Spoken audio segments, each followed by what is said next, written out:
Magandang araw sa inyong lahat. Today is Tuesday. It's our Strong Family Prayer and Exhortation. Ako po muli si Pastor Gary Romero at nagpapasalamat muli sa Diyos at sa atin lahat na tayo ay magkakasamang muli sa gawaing ito. Tayo po ay manalangin. O aming Ama, pagpalain niyo po muli ang pamilyang Pilipino at ang aking bawat kasama na napapadala ng aking Strong Family Prayer, Breakfast and Exhortation ay mabigyan ng encouragement, manatiling tapat sa inyong kalooban. Bilang isang pamilya, ay kami maging matatag sa tulong ninyo. Sa pangalan ni Jesus. Amen.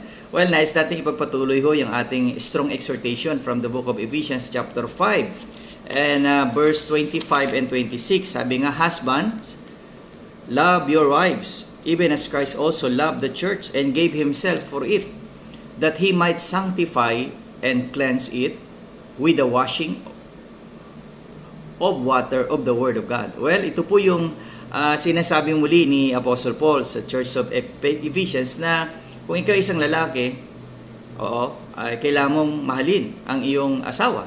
Ano ho? Katulad din ng ating Panginoong Kristo. Kung paano siya nagbigay ng buhay sa atin lahat upang tayo makakilala sa Diyos, upang tayo magkaroon ng relasyon sa Diyos. Sa pamamagitan niya, tinanggap natin siya at tayo naligtas. At sabi doon ay upang pabanalin niya tayo at linisin tayo. Ano ho? At yung salita ng Diyos ang siyang tutulong sa atin upang maging maayos tayo. Kasi nga talagang ang salita ng Diyos lamang ang magiging daan natin para tayo ay maging mabuting pamilya, mabuting ama, mabuting ina, mabuting mga anak. Maliban ho sa salita ng Diyos ay wala na ho tayong basihan upang maging matatag ang ating pamilyang Pilipino. Of course, may mga aral, may mga modules na ginagawa tayo, bagamat ang salita pa rin ng Diyos ang talagang tutulong sa atin na tayo ay mabago, maayos, maging matatag bilang isang pamilyang Pilipino. Kaya let us all support yung ating strong family na maging matatag at patatagin pa natin ang ating pamilya sa pamamagitan ng ating pag-aaral ng salita ng Diyos.